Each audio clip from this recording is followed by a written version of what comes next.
For more on this story, we can bring in Carsten Brzeski, Global Head of Macro for ING Research. Thank you so much for joining us on the program. Last year, we had the EU, which effectively rushed to conclude a free trade agreement with Washington. With this new tariff threat from the US president, where does that deal stand?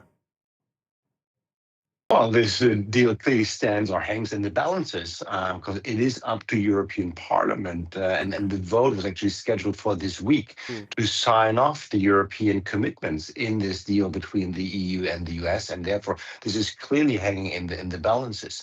And I think that also Europe will now ask itself, how reliable is the US still when doing these agreements? Donald Trump has singled out several countries, including France, Germany, effectively countries that sent troops to Greenland over the past few days. Can the US single out specific European Union countries and slap tariffs on them, or does it have to work on the bloc as a whole? Well, in theory, the US could single out individual countries, but in practice, this is very difficult. Because we have one border, we have one custom, so that is practically very hard to do. Hmm. But still, if the U.S. administration actually realized that this is very hard to do, who would stop the U.S. administration in imposing additional tariffs for all of the EU? I know Europe is trying to show that it's united in its response, but is the EU united as a bloc? That is a good question and a very tricky question. I think with all the comments that we had over the weekend, it looks as if the EU is more united than it was last year. But still, when push comes to shove, the big question is whether the individual governments can actually leave their national interests in trade with the US behind. Because it's obvious that, for example, a country like France is less exposed to trade with the US than a country like Germany. So now this is really up to the European Union to stand as a united front and show limits to the US government.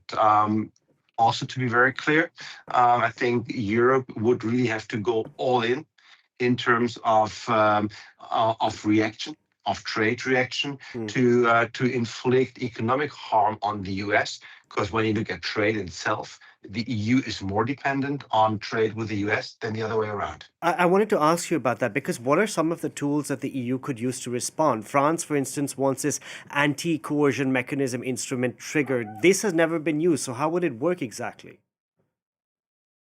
I think the first thing that we have is still the long list of tariffs that was negotiated already last summer, Hmm. but that was never put in use because we got the deal last summer between the EU and the US. These suspended measures will or could become effective if nothing is done by February. So that is the number of close to 100 billion euro tariffs from the EU on US goods. Then we have, like you mentioned, the anti-coercion tool. That is something that has never been used before. It is called or known as the trade bazooka. We don't know how it's going to work. We only know that it gives the European Commission all freedom to either come up with counter tariffs, to limit investments in Europe, to also go for export controls, or to even intervene in intellectual property.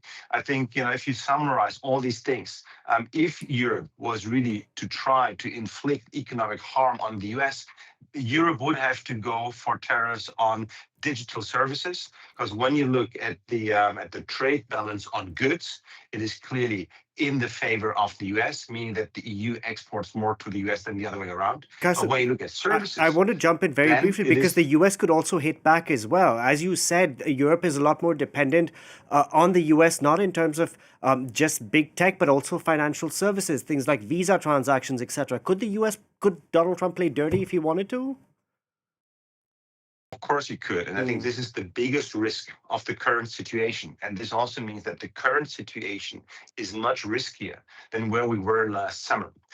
Because this is also not only about trade, it is actually putting enormous unknown stress on the transatlantic relationship, probably the worst or the most challenging situation for the transatlantic relationship since the end of World War II. Because if we don't watch out, we're really in the midst of an escalating spiral with a tit for tat, and then there is no end to how much harm each party or each side could do to the other side. And also, remind you, there are no winners in trade wars.